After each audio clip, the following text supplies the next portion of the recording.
The following is a production of DallasCowboys.com and the Dallas Cowboys Football Club. How about them Cowboys? Yeah! Go Cowboys!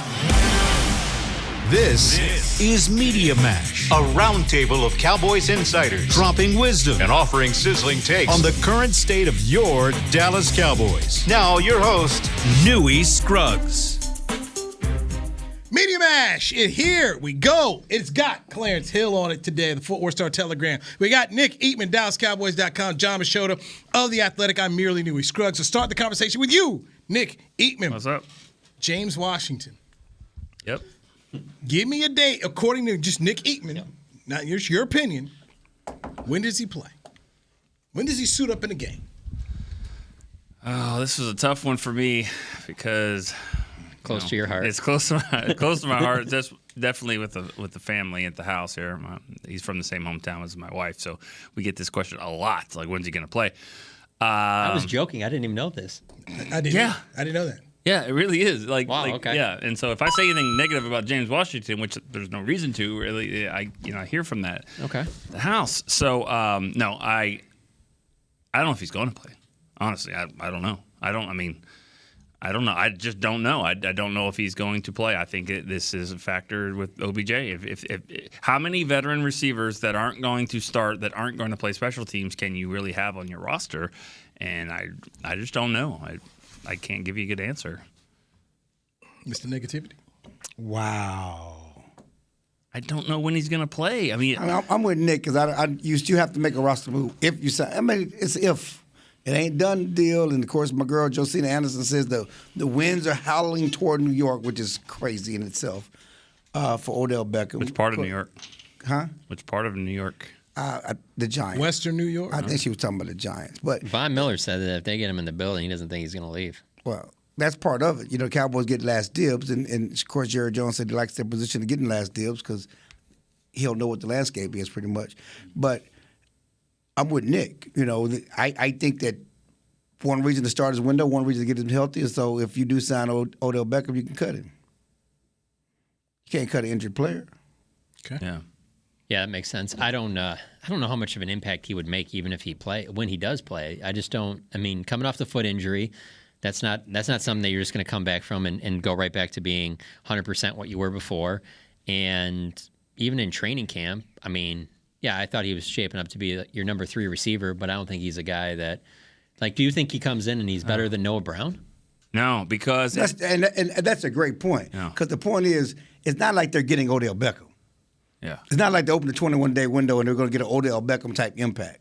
You're hoping to get a Noah Brown type impact, and I don't know you're going to get that. The biggest injury to me is not the foot injury, and I don't know what it was. Maybe it was another foot injury. Like he was in a walking boot for a while. We saw they're all summer. So here's a new player that comes in and hasn't done really much of anything in the offseason. Then he gets to camp one day in practice. Then he gets hurt. So he doesn't have that timing and really understanding of the offense that you would want. This isn't like Tyron Smith that you're like, well, he's been here forever. Just get back in here and go. So I don't know. I don't have a good answer for you on that.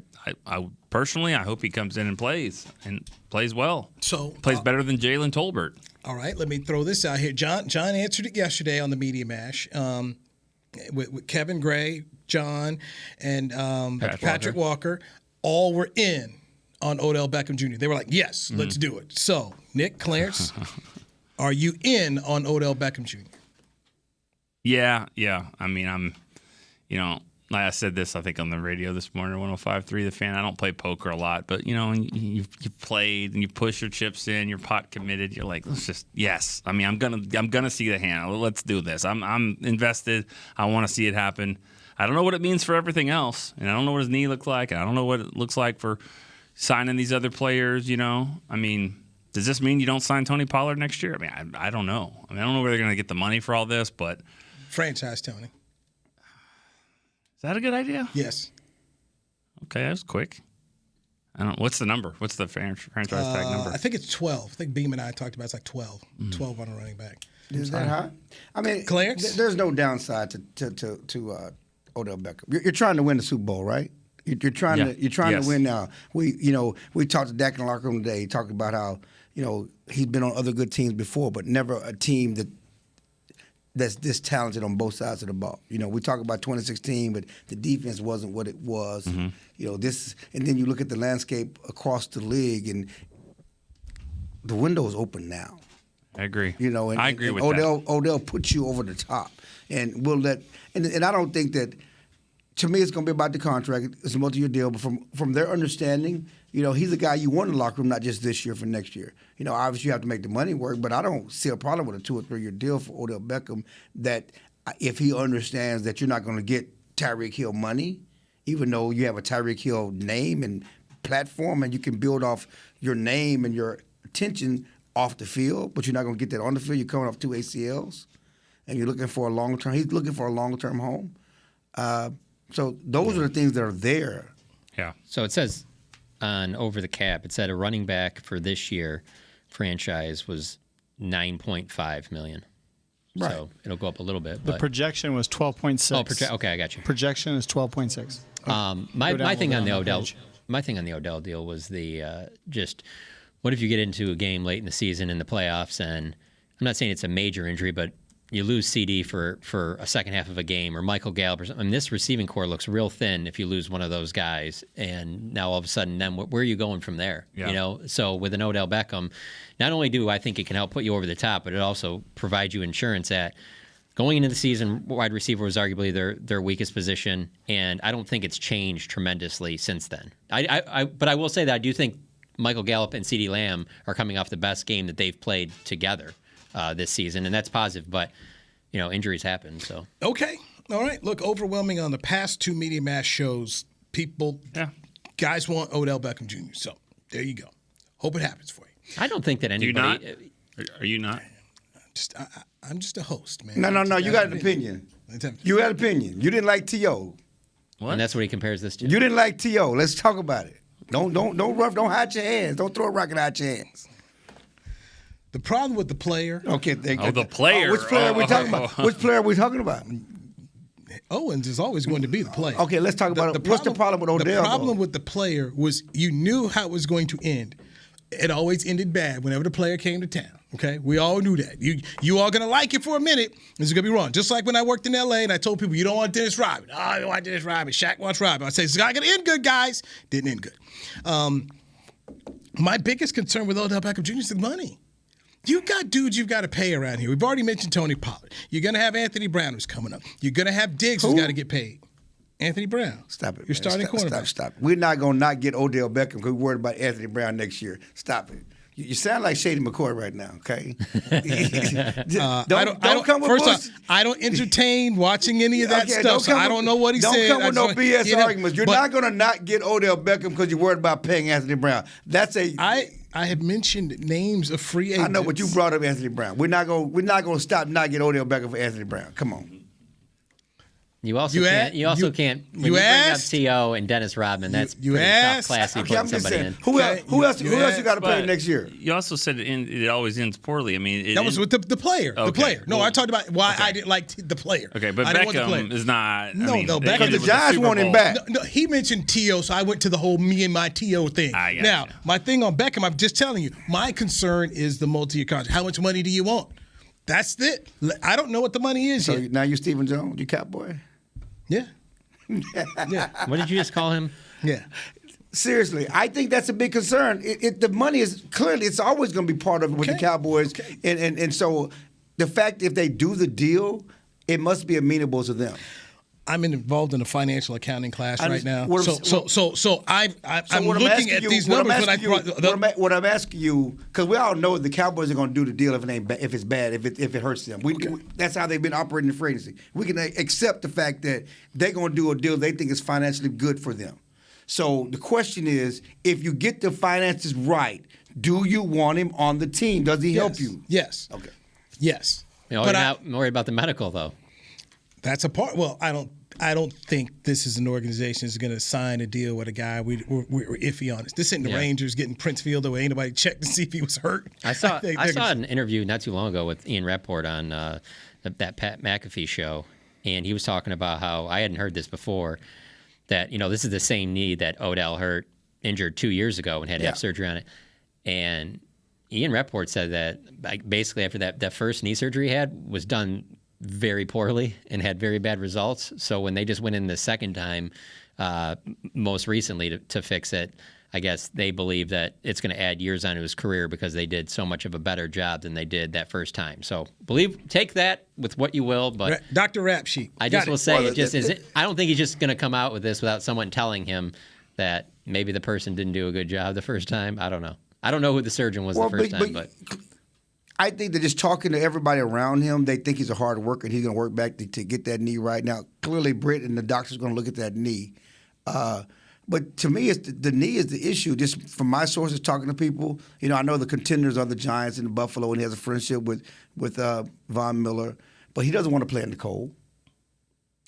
And why would you want to play on that turf in New York, which lost, you coming off 2 ACLs, which lost 2 receivers this year to ACL injuries? So if the money, the only thing that leans in those team favor is the money.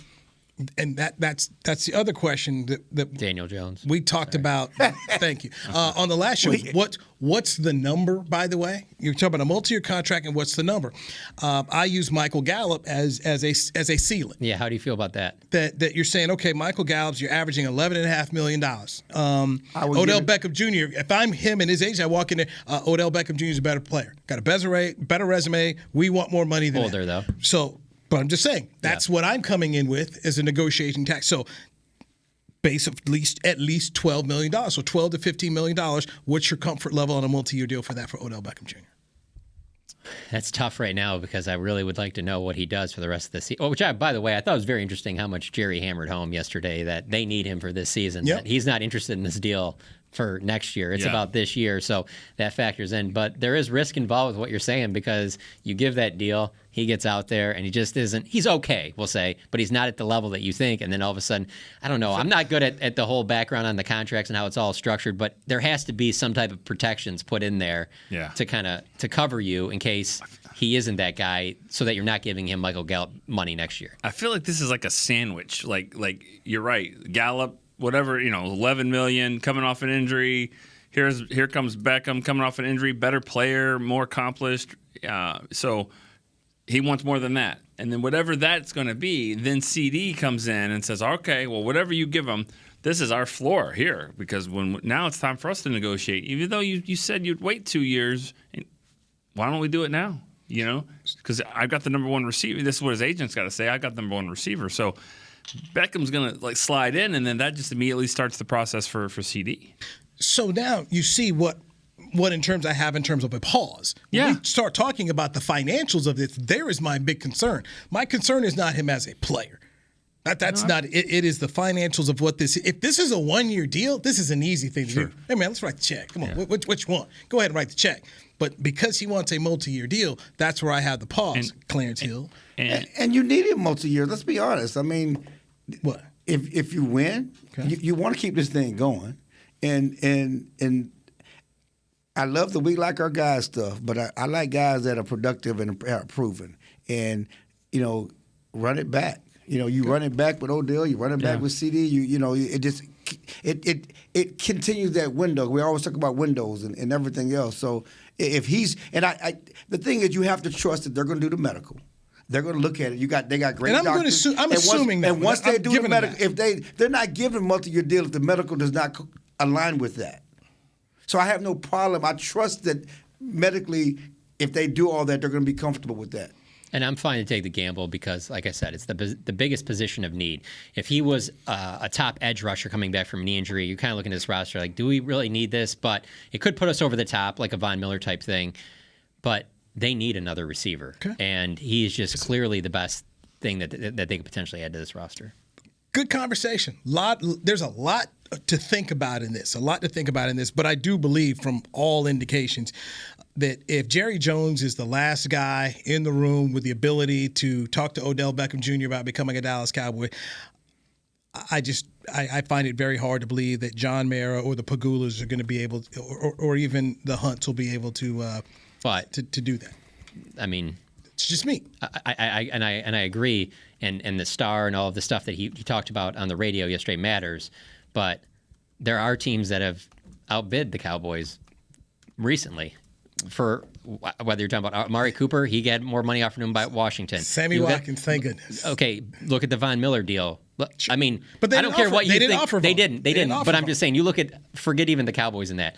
Look at the money that Buffalo gave Von Miller. That just blew everybody out of the water. We were just like, well, of course he's going to go there. If there is a team that does that, I mean, we don't know that doesn't happen. But if there's a Buffalo or New York just offers this ridiculous amount, there will be a line that Jerry won't cross. It isn't going to be, hey, we're the last guy. What did they offer you? All right, we'll give you a little bit more than that. He's going to have his parameters too. They have to. Yeah, right. Yeah. Right.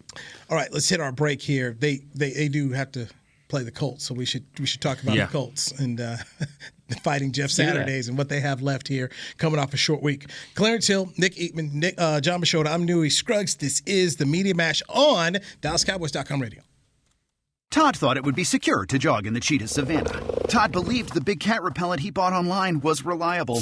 And now, Todd is trying to be faster than this cheetah that can run 80 miles per hour. But the good news is, Todd has AT&T 5G that is fast, reliable, and secure. And he learned the best thing to do is stop running and toss her the backpack with the beef stew. AT&T 5G. Fast, reliable, secure. It's not complicated. 5G requires compatible plan and device. 5G may not be available in your area. See att.com/5G for you for details. What do you call a group of grown men and women with their faces painted silver and blue who get together every week to share a 3-hour-long ritual of jumping, singing, and toasting Miller Lite in 10-gallon hats while yelling, "How about them Cowboys?" You call it Miller Time in Dallas. Here's to the Cowboys. Here's to the original light beer. It's Miller Time. Celebrate responsibly. 2021 Miller Brewing Company, Fort Worth, Texas. When you build, you start with the foundation. And home ownership is a foundation of a stable future. The Bank of America Community Home Ownership Commitment has helped over 34,000 people lay the groundwork so far, with up to $10,000 towards your down payment or 3% of the purchase price, whichever is less. The satisfaction of owning your own place can become a reality. Visit bankofamerica.com/homeowner to learn more. What would you like the power to do? Bank of America N.A. Equal Housing Lender. Credit and collateral is subject to approval. Restrictions apply. This is not a commitment to lend. The season is finally here. For months, we've been gearing up to win. Now it's time for the team that performs on any field. United Ag and Turf. With John Deere zero turns for mowing, compact tractors for loading, mini excavators for digging, Gator utility vehicles for hauling, implements for grading, hay tools for baling. United Ag and Turf. For winning. The official Ag and Turf equipment supplier of the Dallas Cowboys. Visit UnitedAgAndTurf.com for more. Back to Media Mash.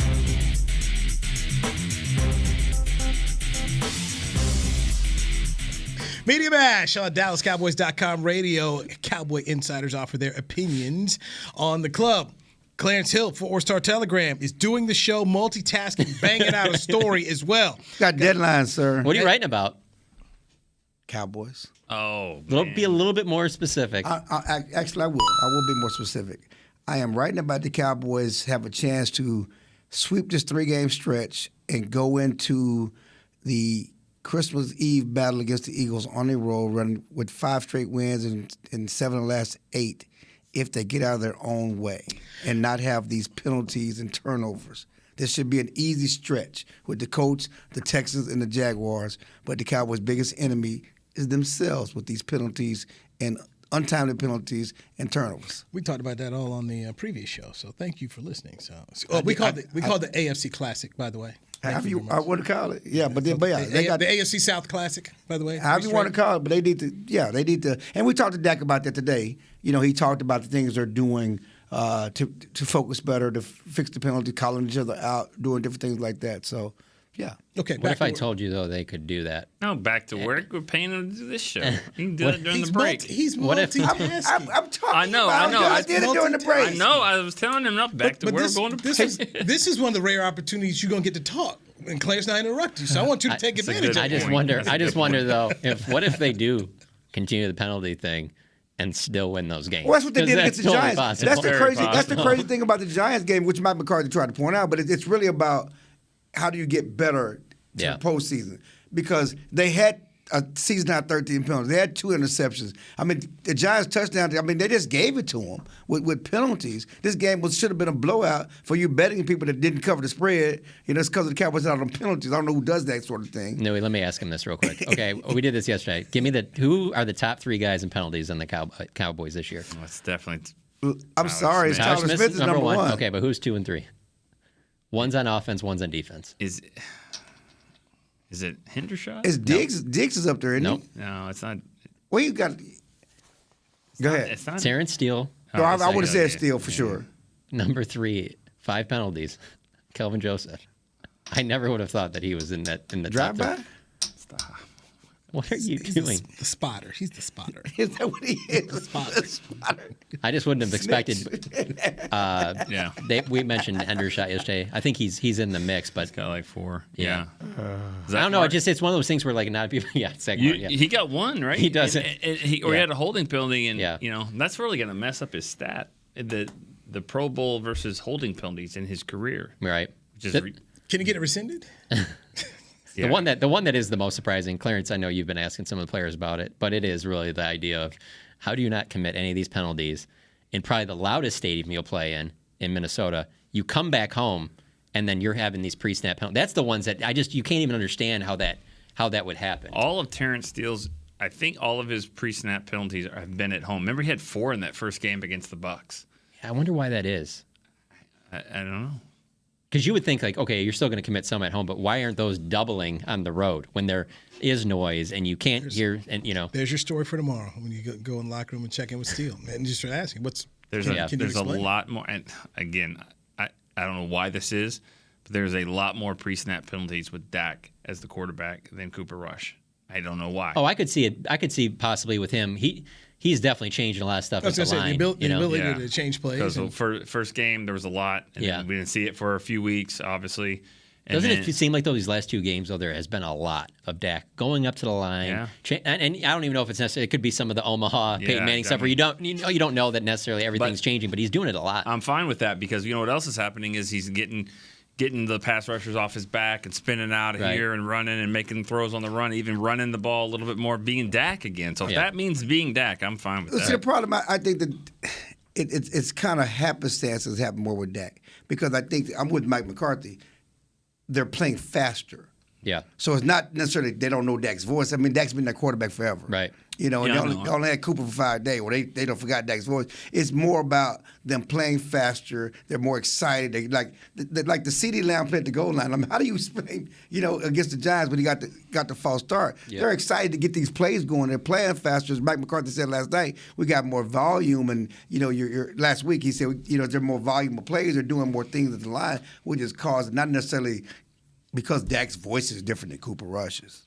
I don't know about the voice different. Because they talked about the cadence. Yeah. And when you think cadence, you think about how he's calling the plays. Yeah. It's different. It's really not that. Now, we were interesting. Again, we were talking to Dak today, and he was talking about the one Tyler had on against the Giants, and the call is something white, and he said what or something. He said something about the Giants' alignment, and Terrence jumped and took 2 steps.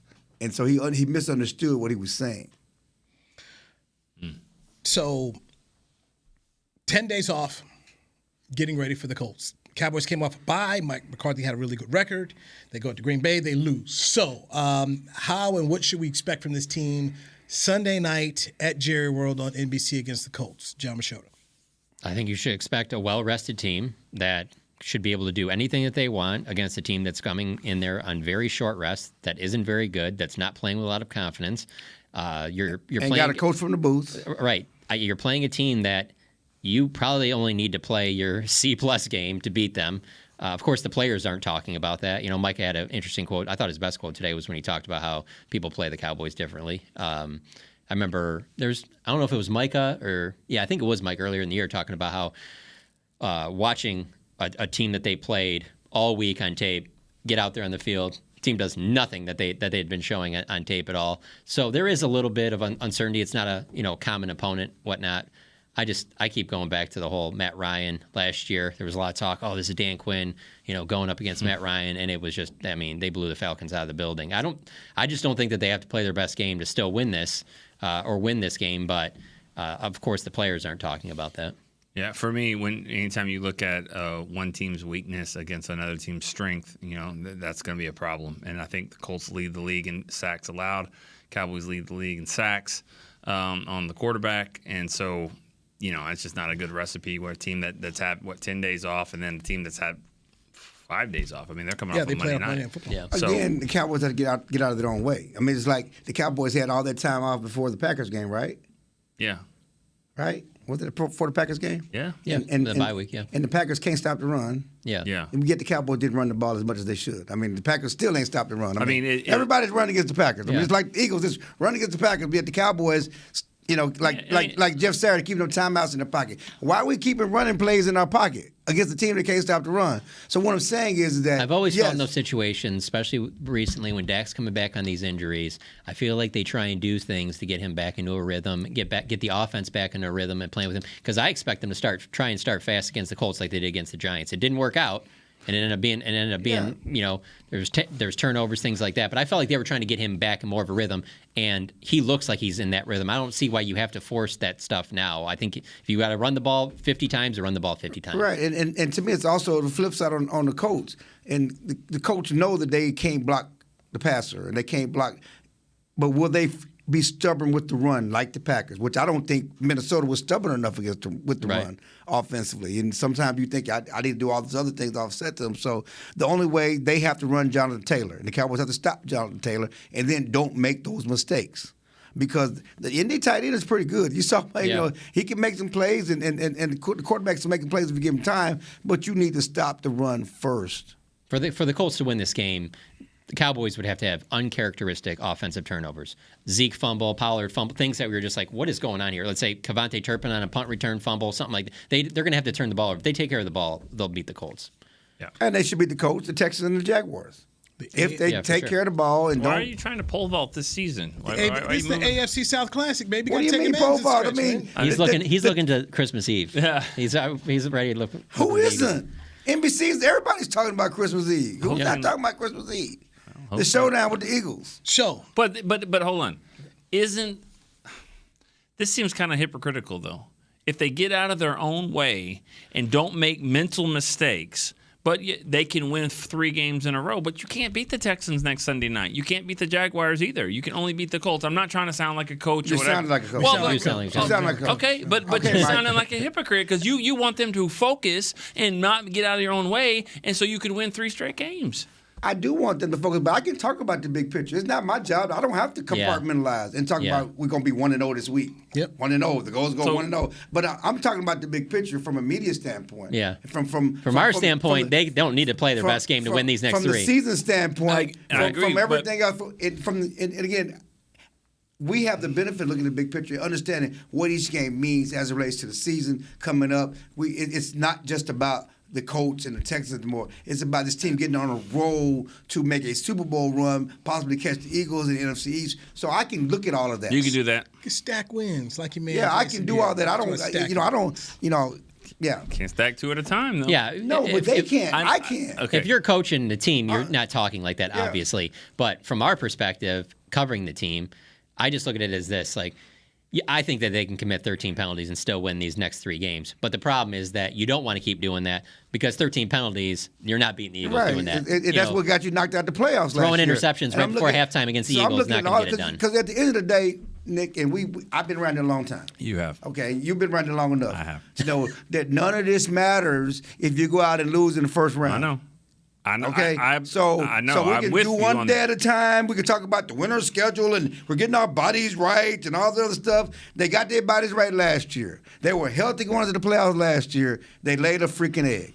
They moved Mike McCarthy's press conference back a half hour because of the schedule. So how is your body feeling now? My body's extra feeling half hour good. I'm just saying, though, none of this matters. So it really messes up my schedule. Does it? It messes up our podcast schedule. And Nick, yes, Clarence. We're always looking at the big picture. I know. I mean, it's our job Can they win a freaking Super Bowl? That's the only thing that matters. You can say, yeah, they got to do his preseason, go into training camp. Can the Cowboys win a Super Bowl? Finally, after all these years, can they win a Super Bowl? Game 1, yeah, can they win the Super Bowl? But all of this, can they? It's all about the Super Bowl, Nick. I'm different than you when it comes to that. I'm just going to be different. That's fine. Because there's no successful season in Dallas. It will not be a successful season if they get to the playoffs and lose in the first round. He just had Super Bowl 6 times. What do you think about that? I'm just saying that's what matters. No, it does. That's what but matters I know to Jerry. That's gasoline on fire with him. They don't hang division title banners at AT&T Stadium. And I was counting them for you. They don't hang any banners at AT&T Stadium. I just watched because they won nothing since they've been at AT&T Stadium. Are different. We always have been, and I don't agree with that. You don't agree with what? I don't agree with that mentality. And I do a podcast every day with people that agree with you. Why you don't think that the Super Bowl is the ultimate goal, and it should be it's only judgment here? I'm not saying it's not the ultimate goal, but I don't do this in late November and December. I don't say, nice win, 40-3 win, but doesn't matter if you don't win. No, I live in the moment. I live in the moment because I've been doing this long enough. I'm not going to go, well, nothing matters except for the playoffs. My point is, and when I look at it, it's like I look at my college team. When I look at and I watch, and we're both into our college team. Yeah. So we watch blowouts, okay? Mm-hmm. We watch the end of the game because I want to see how it relates down the season. So I'm not saying it's all about the Super Bowl, but how they play, you're putting a picture together of whether this team can ultimately win it all. So all these things, yes, you do it week by week, but you're still building a picture. Like last year, going to the playoffs, 12-5 looked good. That picture was ugly. Yeah. I don't care if you had those blowout wins against Eagles. That picture was ugly ever since that Denver game. There was no confidence that anybody had that this team could make it run, even though they were 12-5. Well, they were beating bad teams. I wonder if you'd feel that same exact way if you were just a fan and you didn't have this job, because I feel like with this job every week, you're not just focused on the team. You got content. You got to do stuff for the website. You got to do the podcast. Like you can't you have to focus on week to week more so than maybe, because I do think a lot of fans are where Clarence is, where it's just like, all right, cool. Let's get to the playoffs. Let's see if this team is better than that one last year that lost to the 49ers. We know it's good. This team's going to win double-digit games back-to-back season, first time since 1996. But let's see what they can finally do in the playoffs. And I get it, and there are a ton of fans that way. I just think you're missing the ride. You're just waiting to the end, and you're. I just don't. But it's not our job to join the ride. I guess what I'm saying is, it's from a journalist standpoint. It's not about joining the ride. I'm enjoying the ride. You can. I mean, it's not about the journey because it's not my journey. Well, fans do it. I'm dictating the journey. I'm chronicling the journey, but. It's part of your journey. You're associated with the Dallas Cowboys. People know you. And I dictate, I chronicle it, but it's not about me enjoying it. Yeah. Well, you are. I enjoy life. Yeah. You're enjoying this season. I love life. I'm a lifer. Okay. Keep on living. Okay. But I've been, like I said, I've seen a lot of unfulfilled expectations around here as I eloquently put out. I've been here since '97. Okay. I got to retire with Troy, Emmett, and Michael. And as a reporter, not as a fan. And I have too. And I have never seen an NFC Championship game. So you would think I could be that same way. I've been like, I don't care about any of that stuff. But I just don't. I just feel like you're wasting. Me personally, I feel like you're just wasting the time and go, that was a good game. I'm not worried about what 40-3 or 28-20 against the Giants means necessarily. I mean. And you're right. It could be because of content. Yeah. I got to put out 7 things of content this day and 7 things tomorrow. Yeah. Right. So if everything is like, well, nothing matters except for the playoffs, well, then nothing matters. But 40-3, it matters. You have to look at 40-3. We all looked at 40-3 against that team with that record, who had just beaten Buffalo. Who 2 weeks ago we thought Buffalo was the best team in the league. You have to look at that 40-3 and say, ooh. They can do it. This team can do it. So we're looking at. So you're doing the same thing. All right, guys. This has been fun. Thank you very much. All right. We need to get a break. When we come back, I want to discuss number 77. When do we expect to see him? And do you insert him in the starting lineup? Let's do that with Clarence Hill, Fort Worth Star-Telegram, Coach Nick Eatman of the Dallas Cowboys, DallasCowboys.com. We love you, Nick. And John Machota of The Athletic. I'm not wrong. The season is finally here. For months, we've been gearing up to win. Now it's time for the team that performs on any field, United Ag and Turf. With John Deere zero turns for mowing, compact tractors for loading, mini excavators for digging, Gator utility vehicles for hauling, implements for grading, hay tools for baling. United Ag and Turf, for winning. the official Ag and Turf equipment supplier of the Dallas Cowboys. Visit UnitedAgAndTurf.com for more. Todd thought it would be secure to jog in the cheetah savanna. Todd believed the big cat repellent he bought online was reliable. And now, Todd is trying to be faster than this cheetah that can run 80 miles per hour. But the good news is, Todd has AT&T 5G that is fast, reliable, and secure. And he learned the best thing to do is stop running and toss her the backpack with the beef stew. AT&T 5G. Fast, reliable, secure. It's not complicated. 5G requires compatible plan and device. 5G may not be available in your area. See att.com/5G for you for details. This sweet! Did you get to work on time? Yeah, but I just realized it's Sunday. Little Sweet says head on home.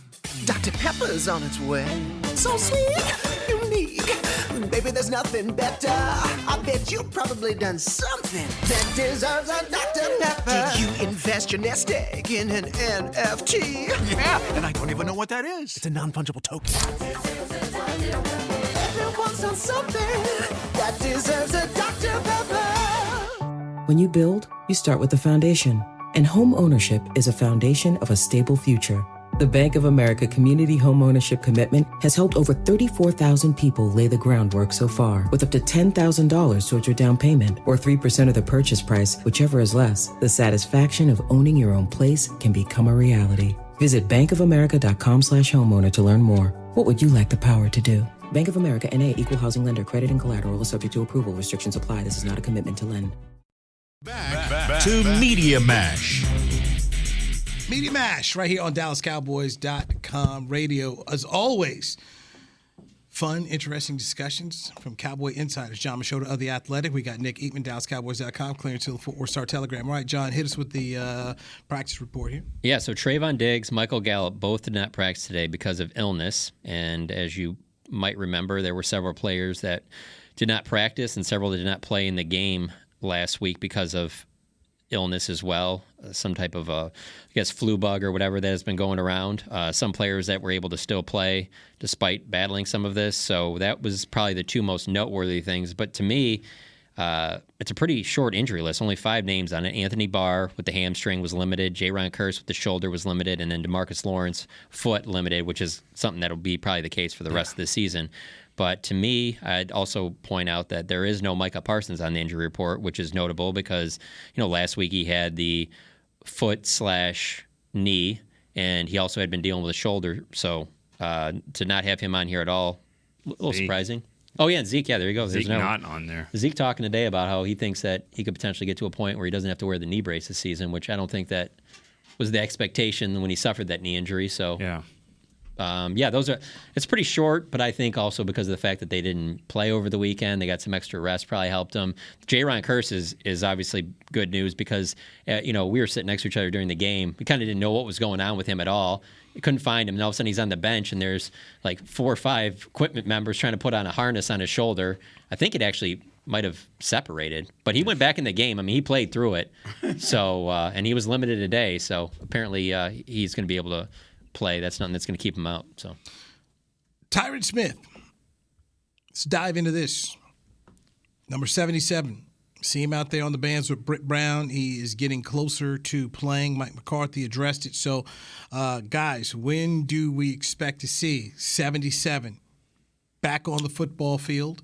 And is 77 a starter? Barry Church says he should be a swing tackle. If he starts, I'm assuming we put Tyler Smith, the rookie, who's been starting at left tackle, at left guard. So I'll start with you, Clarence. Where do we go with this? I mean, it's a good problem to have. I mean, I think that when he comes back, he's going to start. He should start at left tackle, and you move Tyler Smith to left guard. Tyler Smith. I'm sorry. Tyler Smith to left guard. Those Smiths, those T. Smith boys. The rookie. The rookie. Rookie. As I look at the playoffs. Go ahead. And a potential matchup with the Eagles and that defensive line, which has gotten better, and the 49ers with that scary defensive front, you want your best guys out there. You want that to be your strength. You need your big behemoths, your muscle guys, whoever your strongest linemen out there, your strongest guys out there. It's so funny to me because, we've been around here a long time, and the continuity and the chemistry and the offensive line is so important. You really don't want to move guys and change them from this position to that position because it's going to mess up the continuity and the chemistry, and they're like a group. They're dancing. They got to be together and all this other stuff. Is he dancing? I'm just saying the stuff we've heard from coaches. I gotcha. Why they can't move Zach Martin to tackle when he's your best player. Okay, all of this other stuff. I love the fact that we're trying to win. We're putting our best guys out there. I don't care if they practice 1 day or 2 days or 2 weeks. It's time. It's playoff time. It's just like at the beginning of the season. Yeah, I don't care. Tyler Smith, he's our left tackle. I don't care who's been out there. Put your best guys out there. And that's what they're doing. I like the idea of him returning next week to practice and then playing the following week against the Jags. So then he's back as close as possible for that Eagles game to be in the start. But yeah, I just feel like anytime I've heard Jerry or Steven talk about this in the last few weeks, it's been, yeah, he's one of our best 5. Yeah, he's going to be out there. Mike McCarthy hasn't been on that same, I guess, plane with them, but they've made it very clear they view, hey, this is Tyron Smith. Yeah, when he's back out there, and it just makes sense. You moved him to left tackle or back at left tackle, and Tyler Smith into left guard. But I think Matt McCarthy has been on that. He's talked to us about that's the plan. And yeah, I guess I don't know. I guess he hasn't been as like Jerry and Steven have just made it pretty clear. Because he's never going to just go out and tell us our plan, the plan to start. But I remember back in 2020 we talked about the Zach Martin thing, and then he talked about the moving 2 guys. This year, we got him in the walk-off. I've asked him pointedly about that, and he said, yeah, that's the plan. Yeah. And he said that was the plan on because I think Tyron Smith at left tackle, that's got to be the plan. He's earned it. I think he's the better player, and I think Tyler Smith has been really good for a rookie that did not play all offseason there. He's still committed some penalties. He still has some issues, and he didn't have his great game, I didn't think, last week. But he did not beat out Connor McGovern at left guard, and maybe he was going to, but he did not. Well, Okay, I'm just saying he has not. So is he the better left guard than Connor McGovern? Yes, he is. Okay. I do think that was more about coach speak and them trying to bring him along and not give it to him. I think that it went on for a while, though. It did go on for a long. I think it's. But the problem here is that I think that when you're using Tyler Guard at center. And Connor McGovern at center, and we're getting game with Connor McGovern at fullback. Yeah. You're telling me what your plans are down the road. They had not made the official move, but before the start of the season, you were going to see him starting with Tyron Smith. They just hadn't done it yet. But those last couple of weeks of training camp, the fact that, he hadn't passed him yet, but yet you're using your starter. And we talked about how important, because it's not like Connor McGovern had been a long-term starter. He needs as many reps as possible as well. The fact that you're using your starter at center in games, at fullback in practice, and doing other things with him, getting prepared for other jobs he can do, that tells me everything I need to know. If Tyler Smith can handle it, because everyone says it moves faster in there, and so if there's going to be more penalty, if he can handle it, I think you got a better situation. You got a stronger left guard. You got a versatile fullback now. McGovern can do some different things, and then of course you've got Tyron Smith. I'm all for it. I'm just saying they have never shown that Tyler Smith is the better left guard just yet by putting him there. Because I feel like they went way deep into training camp in the season and hadn't done it yet. And if it had not been for an injury of Tyron Smith, who knows if they would have done it. I just feel like you have to have Tyler Smith out there because he's your future. I don't think that you're going to bench a guy like that. He's just too important for you going forward. So you'll take the good with the bad. And, no one's saying that he's going to be a great left guard. If he is, then that's great. But if not, I don't think he's going to be any worse than he's been at left tackle. And left tackle, I think he's exceeded expectations. And ultimately, you're doing this because you're getting Tyron Smith back. And that's the most important thing. But if they lose in the playoffs, if they lose the first-round game in the playoffs, is Mike McCarthy definitely the head coach? Like losing the first round. Great season, they lost in the first round. I think he still is, but I wouldn't say definitely. Well, my point to that is that if he is not better than Connor McGovern, why does McCarthy care about Tyler Smith's future if he's not worried about his own? But but it's got to be way better. But my point is this: I don't think the decision to play him and move him to guard is about his future. It's about now. Everything they're doing, when they make this move, it's about now. And they believe if they do this, and that's the plan, because they've been working this plan, they're spending time in practice doing this plan. They believe he is better now and has a better upside for this team with him there. They wouldn't be doing it if they didn't. They believe that. Okay. So you have to trust what they believe. And they've hit right on these buttons before. All I'm saying is that They didn't do it yet. I know they didn't do it yet. Because they didn't do it in training camp because they didn't have to do it. They didn't have to do it at that point. They only do it when they need to do it. Just like, just like a left tackle when Tyron Smith got hurt. When they didn't put Josh Ball or Matt, all those guys, but they moved the guy that they who had been playing guard, took no reps in training, and tackling training, none, and moved him right there. Gentlemen, I appreciate the conversation. It was a lot of fun. We're out of time. With Clarence Hill, the Fort Worth Star-Telegram, Nick Eatman of DallasCowboys.com radio, and you can also check his work on DallasCowboys.com. You got John Machota of The Athletic. I'm Newy Scruggs. Follow me on Twitter at Newy Scruggs. And I feel like we solved nothing today, and that's great. I feel like Clarence and I hogged the ball. Like we just shot every time. I just felt like I was watching an old Southwest Conference rivalry between the Hogs and the Horns, and I enjoyed it. It was just times I just sat back and just kind of just laughed. It was good. I was entertained. I appreciate it. Who won, Arkansas or Texas? Whoever Richard Nixon said won. All right, we'll do it tomorrow right here, 3 p.m. Hook 'em horns! Hook 'em horns! On DallasCowboys.com.